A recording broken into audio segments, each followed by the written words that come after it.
بسم الله الرحمن الرحيم والصلاة والسلام على أشرف المرسلين. في هذا الفيديو سأحاول إن شاء الله تقديم درس موجه لتلامذة السنة الأولى بكالوريا علوم تجريبية.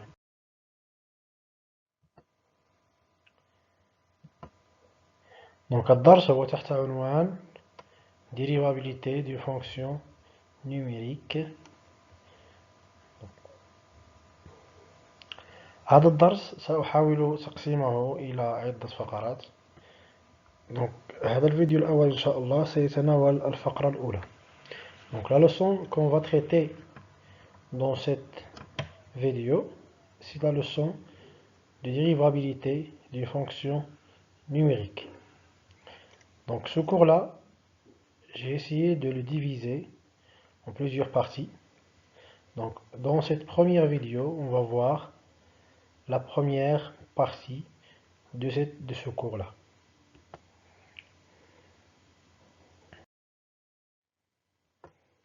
Donc comme début, dans la première partie, on va voir la notion de dérivabilité d'une fonction numérique en un point donné.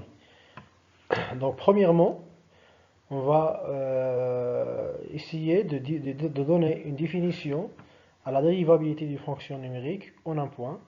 Et aussi on va essayer de définir ce qu'on appelle le nombre dérivé. Alors, définition. Donc, on considère une fonction numérique qui est définie sur un intervalle i contenant x0, c'est-à-dire x0 est un nombre qui appartient à i. Donc, on dit que f est dérivable en x0 si et seulement si. Donc, on va utiliser deux définitions qui sont les mêmes, sont équivalentes. Donc, la première, f est dérivable en x0 si la limite de ce nombre-là, f de x0 plus h moins f de x0 sur h, est égale à L appartient à R. Je m'excuse ici, L appartient à R, je m'excuse pour le symbole. Donc lorsque h tend vers 0. Donc la deuxième définition qui est équivalente, donc si on pose x0 plus h est égal à x, on obtiendra l'autre définition. Donc f est dérivable en x0 si et seulement si, c'est équivalent à dire que limite lorsque x tend vers x0 de f de x moins f de x0 sur x moins x0 est égal à L, et toujours L là appartient à R, c'est-à-dire cette limite est finie. Donc dans cette deuxième équivalence, on voit que on calcule la limite du taux de variation. Le taux de variation que vous avez vu en tronc commun, f de x moins f de x0 sur x moins x0. Donc lorsqu'on fait tendre x vers x0, et on calcule cette limite, si on trouve L, qui appartient à R, on dit que f est dérivable en x0. Donc le nombre L qu'on trouve ici s'appelle le nombre dérivé de f au point x0, et on écrit f' de x0 est égal à L. f' de x0 est égal à L. Donc on peut se poser la question si la limite n'est pas finie, c'est-à-dire il est égal à plus l'infini, ou bien à moins l'infini, ou bien il n'existe plus. Donc dans les deux cas, si la limite de taux de variation, c'est-à-dire la limite de f de x moins f de x0 sur x moins x0 lorsque x tend vers x0 est égal plus l'infini, ou bien moins l'infini, ou bien il n'existe pas, on dit que f n'est pas dérivable en x0. Donc pour bien comprendre cette définition, on va prendre un exemple. Donc dans cet exemple-là, on va traiter une fonction définie sur R par f de x est égal à x0, et on va montrer que la fonction f est dérivable en 1. Donc souvent, la question se pose, montrer que f est dérivable en un point donné, ou bien est-ce qu'il est dérivable en un point donné, ou bien tout simplement étudier la dérivabilité de f en un point donné, c'est-à-dire voir s'il est dérivable ou n'est pas dérivable. Donc, comme on a dit dans la propriété, ou bien dans la définition, pour voir si f est dérivable en 1, on calcule la limite du taux de variation f x moins f 1 sur x au moins 1 lorsque x tend vers 1. Donc, dans un premier temps, on va calculer f de 1. Si on remplace 1 dans f x, on va trouver 1 au carré qui donne 1. Donc, on remplace aussi f x par sa valeur. Donc, on obtiendra la limite, lorsqu'x tend vers 1, de x au carré moins 1 sur x au moins 1. Donc, x au carré moins 1 qui est au numérateur, est une identité remarquable, est égal à x au moins 1 facteur de x plus 1. Si on simplifie par x au moins 1, on obtiendra à la fin limite de x plus 1 lorsqu'x tend vers 1. En remplaçant, on trouvera 2. Donc 2 est un nombre fini qui appartient à R. On dit alors que f est dérivable en 1 et on a f' de 1 est égal à 2. C'est-à-dire le nombre dérivé de f en 1 est égal à 2. Donc dans un deuxième temps, on va parler sur l'interprétation géométrique. C'est-à-dire qu'il est l'interprétation de la dérivabilité géométriquement. Alors pour cela, je vais prendre cette petite figure. Donc dans cette figure, on a une droite T qui est en rouge. On a une courbe d'une fonction qui est en vert. Donc si on regarde bien, la fonction qui est en vert, donc on choisira un point de cette courbe-là. Là, il est sur cette figure-là, le point A, f de A, qui est en bleu, le point A en bleu. Donc, dire que f est dérivable en ce point-là A, en ce point d'abscisse A, dire que f est dérivable en ce point, c'est-à-dire qu'on peut mener une droite T en ce point-là. Cette droite-là s'appelle une tangente. Une droite s'appelle une tangente, c'est-à-dire ma masse de cette courbe-là, donc en ce point-là. Donc dans ce point A, on peut mener une tangente qu'on notera T. Donc cette tangente-là, on peut la définir par son équation cartésienne. Alors, comme propriété, soit f une fonction dérivable en x0, donc la courbe représentative de f admet au point A d'abscisse x0 et d'ordonnée f de x0, une tangente, donc on l'a vu dans la figure, dans l'équation réduite, ou bien l'équation cartésienne, donc l'équation de cette tangente, de cette droite. La tangente c'est une droite. Donc il s'écrit la forme y est égal f' de x0 facteur de x moins x0 plus f de x0.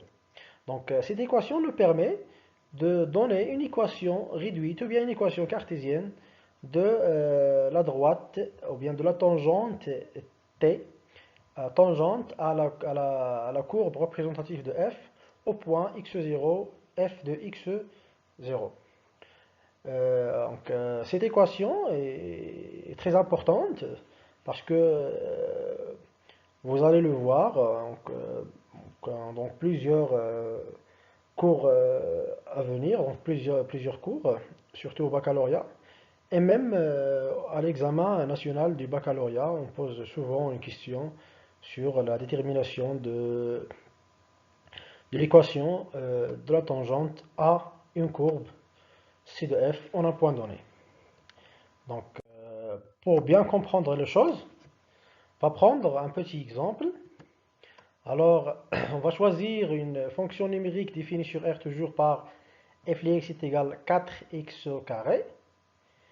Et on va essayer de faire, ou bien de chercher l'équation de la tangente de C de f, c'est-à-dire de la courbe représentative de f, en un point donné qui est un point d'abscisse x0 est égal à moins 1. Donc, pour faire cela, il faut d'abord chercher le nombre dérivé en moins 1, c'est-à-dire il faut montrer que f est dérivable en point d'abscisse x0 qui est égal à moins 1. Donc pour faire cela, on va calculer la limite de taux de variation. Donc la limite lorsque x tend vers moins 1 de f de x moins f de moins 1 sur x moins 1. Donc on calculera f de moins 1 dans un premier temps. On obtiendra 4. Donc si on remplace, donc la limite de f de x moins f de moins 1 sur x moins 1 est égale à la limite lorsque x tend vers moins 1 de 4x carré moins 4 sur x plus 1. Donc au numérateur, on va factoriser par 4 et on va faire aussi une densité remarquable. X au carré, si on factorise par 4, on obtiendra 4 facteurs de x au carré moins 1 qui est une identité remarquable. Donc on obtiendra à la fin 4 facteurs de x moins 1 sur x plus 1. Et on simplifie par x plus 1. On obtiendra à la fin la limite, lorsqu'x tend vers moins 1, de 4 facteurs de x moins 1 est égal à moins 8. Donc, on conclut que la fonction f est dérivable en point x0 est égal à moins 1 et que le nombre dérivé f' de moins 1 est égal à moins 8. Donc, ici, on a calculé le nombre dérivé f moins 1, alors f' de moins 1, on l'a trouvé qui est égal à moins 8. Après, on peut utiliser ce nombre dérivé là pour calculer l'équation de la tangente à CF, c'est-à-dire à la courbe représentative de f au point A est égal au point A de coordonnées 8, moins 1, 4, moins 1 c'est l'abscisse et 4 c'est l'image de moins 1 par la fonction f. Donc, comme on a donné dans la propriété, cette équation s'écrit sous la forme y est égal à f' de moins 1, facteur de x moins 1, plus f de moins 1. On remplace f' de moins 1 par moins 8 et f de moins 1 par 4. Et on développe, on obtiendra à la fin que l'équation de la tangente t est y est égal à moins 8x moins 4. Donc, parmi aussi les applications ou bien les utilisations du nombre dérivé, de cette notion de la dérivabilité en un point, il y a ce qu'on appelle une approximation, ou bien l'approximation affine locale. Donc, qu'est-ce qu'on veut dire par l'approximation affine locale? On va découvrir ça à partir de définition. Donc, soit f est une fonction dérivable en x0, l'approximation affine locale de f de x voisin de x0 et le nombre f' de x0, facteur de x moins x0, plus f de x0.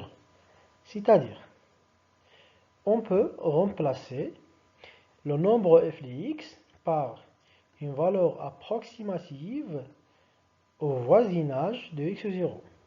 Cette valeur vaut f' de x0, facteur de x moins x0, plus f de x0.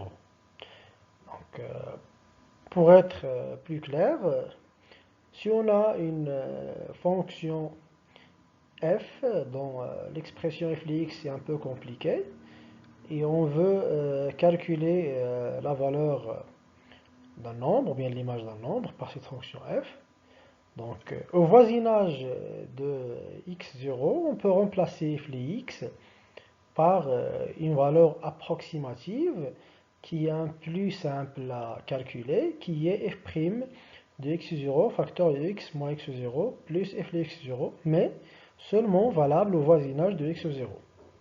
Mais tout ça, c'est à condition que f soit dérivable en x0 pour avoir la possibilité de calculer f' de x0. Alors, dans ce point-là, j'arrive à la fin de la première partie, à la fin de ma première vidéo. Donc, je souhaite que cette vidéo soit utile pour vous et je vous souhaite une bonne continuation et merci, à la prochaine. F', c'est pas le x0 mais c'est f'.